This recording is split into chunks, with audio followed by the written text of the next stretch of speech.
تیرا کسی پہ آئے دل ایپیسوڈ 33۔ سنا ہے کہ بہت یونیک ہو تم، تو میں نے بھی سوچا کچھ یونیک طریقے سے تمہارے زندگی کے اس سال کو سیلیبریٹ کرتے ہیں، نہ پھولوں سے نہ کلیوں سے، نہ ہی کیک نہ ہی پیسٹری سے۔ تو چلو کچھ نیا کرتے ہیں، کچھ انوکھی دعائیں دیتے ہیں۔ سدا خوش رہو، کبھی کوئی غم تمہیں چھو پائے، تم جیو ہزاروں سال۔ یہ مت سوچنا کہ یہ سب کہوں گی تو سنو پھر تم۔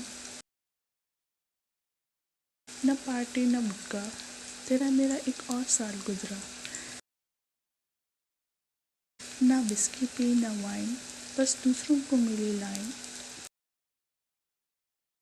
اس سال تم عیش کرنا، ساتھ میرے ہمیشہ رہنا۔ گھومیں گے پھریں گے، موج مستی خوب کریں گے، بازار جائیں گے شاپنگ کریں گے اور ان سے خوب بحث کریں گے۔ گول گپے چھوڑ کر بریلی کی برفی کھائیں گے۔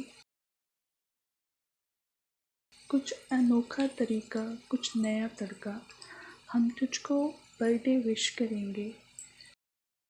تو میری حسینہ میں تیری یارن، تجھ کو تیرا سال مبارک۔ Happy birthday. جیکسن نے توقی کا میسج دوبارہ پڑھا تھا۔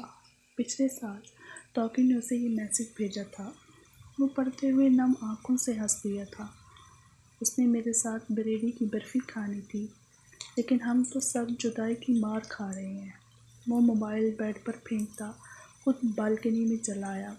ٹھنڈی ہوا کا جھونکا بھی اس کی طبیعت اور موڈ کو بحال نہ کر سکا۔ جوزفا آج یہیں رک گئی تھی، اس لیے کاشفا اور وہ مزے سے گپے لگانے میں مصروف تھی۔ مطلب صاف تھا کہ کاشفا کا روم میں آنے کا کوئی موڈ نہیں تھا۔ وہ تینوں ابھی ہاسپٹل سے واپس آئے تھے۔ سائیکا راؤ کا آپریشن کامیاب ہوا تھا، لیکن ابھی تک وہ ہوش میں نہیں تھی، اس لیے جیک اور جانسن نے باقی سب کو گھر بھیج دیا تھا۔ بہت مشکلوں سے وہ لوگ واپس آئے تھے، لیکن نیلسن اور توقی وہیں پر تھے۔ جان، بتانا پسند کرو گے کہ توقی کو لے کر کہاں گئے تھے تم؟ جیکسن کو ہاسپٹل کا کوریڈور یاد آیا، جہاں وہ دونوں ہی جانسن کے جواب کا انتظار کر رہے تھے۔ ہم دونوں کورٹ گئے تھے، جانسن نے کہا۔ تم دونوں نے ناسمجھی سے اسے دیکھا۔ کورٹ؟ لیکن کیوں؟ میں نے تو توقی سے شادی کر لی ہے۔ کورٹ بھی اس سلسلے میں گئے تھے، کورٹ میرج بھی ہے۔ جانسن نظریں چراتے بولا۔ تم دونوں کو شدید قسم کا جھٹکا لگا۔ شادی؟ تم ہوش میں تو ہو؟ کیا کہہ رہے ہو جان؟ بھائی کہہ دیں یہ جھوٹ ہے، اور آپ یہ توقی مانے کیسے شادی کے لیے؟ آپ تو اسے نفرت کرتے ہیں نا، تو پھر شادی؟ جیک اور جیکسن کو ابھی تک یقین نہیں آ رہا تھا۔ میں نے کچھ غلط نہیں کیا جیسی، شادی کی ہے، کوئی گناہ نہیں جو تم دونوں ایسے تفتیش کر رہے ہو۔ جان کو ان کا ری ایکشن دیکھ کر غصہ ہی تو آ گیا تھا۔ بھائی ناممکن چیز ممکن کیسے ہو سکتی ہے؟ جیکسن نے پوچھا تو جانسن نے ان دونوں کو سخت نگاہوں سے گھورا۔ میرا باپ بننے کی کوشش مت کرو تم دونوں، فی الحال گھر جاؤ، جو بات ہوگی گھر پر ہوگی۔ اب وہ انہیں جھڑکتے ہوئے ICU کی طرف بڑھ گیا تھا۔ جیکسن نے گہرا سانس لیتے گرل کو تھاما۔ وہ اس وقت اکیلا کمرے میں کھڑا آج کا واقعہ سوچ رہا تھا۔ ایک طرح سے وہ خوش بھی تھا، جو بھی تھا توقی تو ان کے بیچ آ گئی تھی، اور جب وہ دونوں ساتھ رہتے تو غلط فہمیاں بھی دور ہو جاتی، لیکن توقی کے لیے بھی اسے بہت برا لگ رہا تھا۔ سائیکا راؤ کو ابھی تک ہوش نہیں آیا تھا، جس کی وجہ سے توقی اور نیلسن بہت پریشان تھے۔ جانسن اس وقت ڈاکٹر کے پاس تھا، وہ خود بھی بہت پریشان تھے۔ ڈاکٹر، آنٹی کو ہوش کیوں نہیں آ رہا؟ جانسن کی بات سن کر ڈاکٹر جوزف نے گہرا سانس لیا۔ جانسن، مجھے تمہیں کچھ بتانا ہے۔ اصل میں سرجری کے دوران بھی ان کی طبیعت بگڑ گئی تھی، بہت مشکل سے اسٹیبل ہوئی تھی وہ، لیکن ان کے ہارٹ کی کنڈیشن بہت خراب تھی۔ ابھی تک تو ہوش آ جانا چاہیے تھا انہیں۔ میں خود بھی پریشان ہوں، بظاہر تو سب نارمل ہے، لیکن ہوش نہیں آ رہا۔ تم پریشان نہیں ہو، مزید 2 گھنٹے دیکھ لیتے ہیں، ہوپس ہو کہ انہیں ہوش آ جائے، ورنہ ورنہ کیا جوزف؟ جانسن جوزف کے رک جانے پر بےتابی سے بولا۔ ورنہ وہ پیرالائز ہو سکتی ہیں یا پھر کوما میں بھی جا سکتی ہیں۔ جوزف کی بات سن کر وہ لڑکھڑایا تھا جب ساتھ کھڑے جیک نے اسے تھاما۔ جیک کی حالت بھی جان سے الگ نہیں تھی۔ جوزف، یہ بات توکی اور نیلسن کو پتہ نہیں چلنی چاہیے، اور رہی آنٹی کے ہوش میں آنے کی بات تو وہ ہوش میں آ جائیں گی، کچھ نہیں ہوگا انہیں۔ جانسن کی آواز اور زبان لڑکھڑا رہی تھی۔ وہ کیسے دیکھے گا توکی کو دکھ میں؟ مانا نفرت انتہا کی تھی، لیکن پھر بھی وہ محبت پر غالب کیسے آ سکتی تھی؟ توکی نے جو بھی کیا تھا جانسن کو وہ پھر بھی جان سے پیاری تھی۔ وہ اس کا پیار تھی، پہلا پیار۔ بھلا پہلا پیار بھی کبھی بھولا ہے جو وہ اسے بھول جاتی؟ کچھ پتہ نہیں چلے گا، ڈونٹ وری۔ جوزف نے اس کا کندھا تھپ تھپایا۔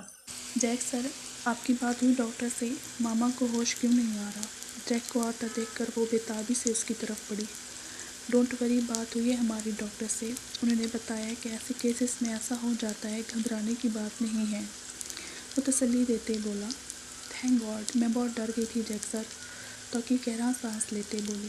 توکی، تم نیلسن کو گھر لے آؤ، گھر چلتے ہیں، جیکسن آنے والا ہے، وہ آنٹی کے پاس رک جائے گا، تم دونوں گھر جا کر فریش ہو لینا اور کچھ ریسٹ بھی کر لینا، پھر واپس آ جائیں گے۔ جیک کے کہنے پر وہ اسے منع کر گئی۔ وہ سائیکل کے ہوش میں آنے تک کہیں نہیں جانا چاہتی تھی۔ تھوڑی دیر میں جیکسن، کاشفا، جوزفا آتی دکھائی دیے۔ جوزفا کو دیکھ کر جیک کی آنکھیں مسکرا دی تھیں۔ وہ اسے صحیح سے ٹائم بھی نہیں دے پا رہا تھا، اور نہ زیادہ بات چیت ہوتی تھی، اور نہ ہی کبھی جوزفا نے اسے کبھی شکایت کی تھی۔ آنٹی کیسی ہیں؟ جیکسن کی آواز سن کر اس کی نظریں جوزفا سے ہٹی۔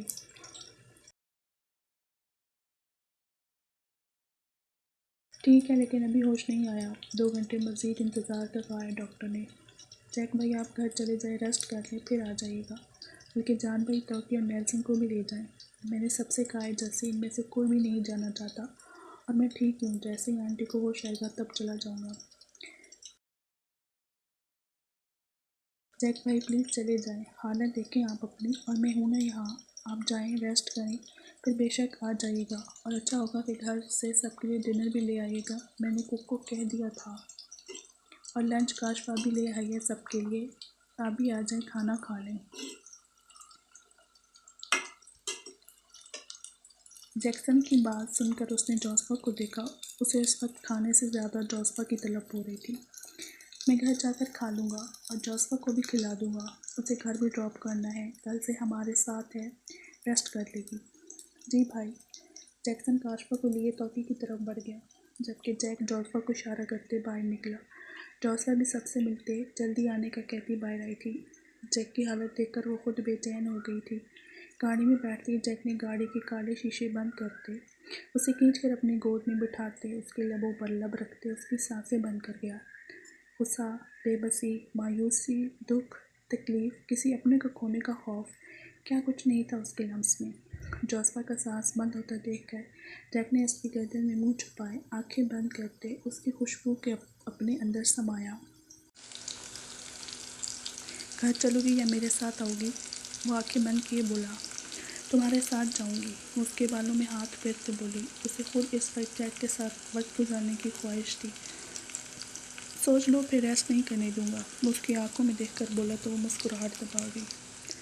گھر جا کر تمہاری باہوں میں ہی سونا ہے میں نے، نیند آ رہی ہے مجھے بہت، وہ اسے تنگ کرتے بولی تو جیک نے اسے گھورا۔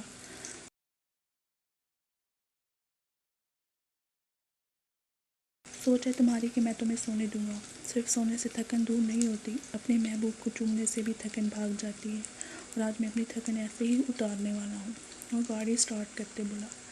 میں پوری کوشش کروں گی کہ تمہاری تھکن اتر جائے، لیکن مجھے ایسا اداس اور مرجھایا ہوا جیک نہیں چاہیے۔ اس کے لبوں پر تو ہنسی ہے، لیکن آنکھیں اور دل ویران ہے۔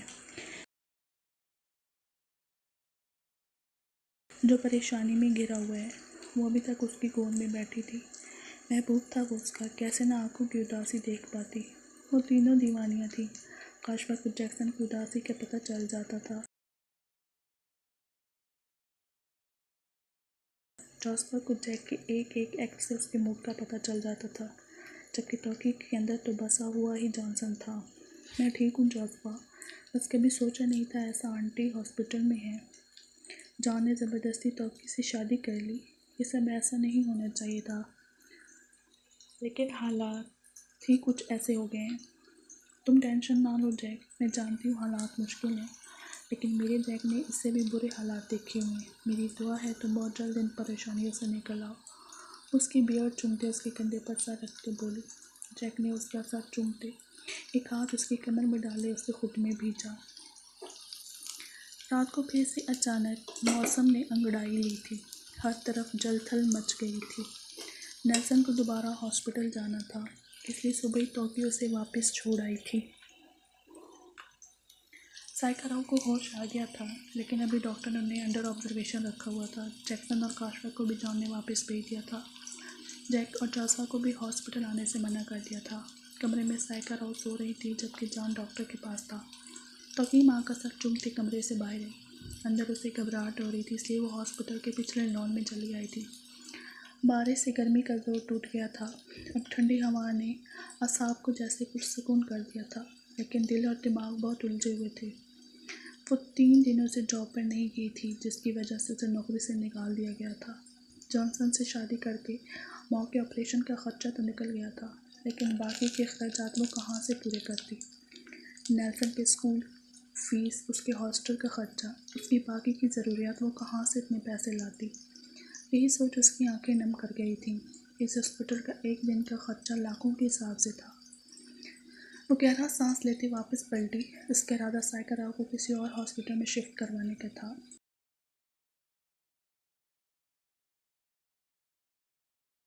واپس پلٹ کے اس کا سر سامنے والے کے سینے سے ٹکرایا تھا۔ سامنے کھڑے انسان کو دیکھ کر وہ حیران ہوئی تھی۔ ڈینیل، اس کے سامنے اس کا بچپن کا دشمن کھڑا تھا، لیکن اس وقت وہی اسے اپنا سا لگا تھا۔ توکی تم یہاں کیا کر رہی ہو؟ وہ خود بھی اسے یہاں دیکھ کر حیران ہوا تھا۔ وہ اسکول کے بعد آؤٹ آف کنٹری چلا گیا تھا اور کچھ دن پہلے ہی واپس آیا تھا۔ وہ ایک کامیاب ڈاکٹر تھا جو اسی ہاسپٹل میں جاب کر رہا تھا۔ کیسے ہو ڈینیل؟ وہ بمشکل مسکراتے بولی۔ میں ٹھیک ہوں، لیکن تم مجھے ٹھیک نہیں لگ رہی۔ کیا ہوا ہے؟ یہاں ہاسپٹل میں کون ہے؟ ماما کی ہارٹ سرجری ہوئی ہے، وہ اسی ہاسپٹل میں ہے۔ تم ڈاکٹر بن گئے؟ وہ پہلے سائیکا کا بتاتے، آخر میں حیرانگی سے بولی۔ اسے لیب کوٹ میں دیکھ کر اسے یقین نہیں ہوا تھا کہ یہ وہی ڈینیل تھا جو اس کا دشمن تھا اور جس سے اس نے پورے $50 ہتھیائے تھے۔ ہاں، ڈاکٹر بننا میرا خواب تھا، تمہیں یاد تو ہو گئی۔ خیر بچپن کی باتیں چھوڑے، اب کا بتاؤ کیا کر رہی ہو آج کل؟ اور تمہارے 3 باڈی گارڈ نظر نہیں آ رہے، کہاں ہیں وہ؟ ہاں، وہ تینوں میرے ساتھ ہی تھے۔ جیک اور جیکسن ابھی گھر گئے ہیں اور جان یہی ہے میرے ساتھ۔ وہ ڈاکٹر کے پاس تھا، ماما سو رہی تھی اس لیے میں یہاں آ گئی۔ اچھا چلو تمہیں اچھی سی کافی پلاتا ہوں، وہ اتنے خلوص سے کہہ رہا تھا۔ توکی کو انکار کرنا مناسب نہیں لگا تھا، لیکن کافی کا خرچہ تم دو گے تبھی کافی پیوں گی میں، وہ آخر میں تھوڑا شرارت سے بولی تو وہ ہنس دیا۔ کنجوسی گئی نہیں تمہاری ابھی تک؟ چلو میں ہی دوں گا پیسے، پہلے بھی میں ہی دینے والا تھا کنجوسوں کی سردار، اس کے سر پر چپت لگاتے بولا تو وہ بھی ہنس دی۔ ان دونوں کا رخ ہاسپٹل کے کیفیٹیریا کی طرف تھا۔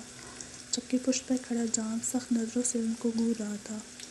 توکی کو کمرے میں نہ پا کر وہ اسے ڈھونڈتے ہوئے یہاں آیا تھا، لیکن اس کے ساتھ کھڑے کسی لڑکے کو دیکھ کر اس کا خون کھول اٹھا تھا۔ اس نے توکی کو اور تک ہنسنا تو دور، مسکراتے ہوئے بھی نہیں دیکھا تھا، اور آج وہ ہنس رہی تھی کسی اور کے ساتھ۔ یہ بات جانسن کا خون کھولا گئی تھی۔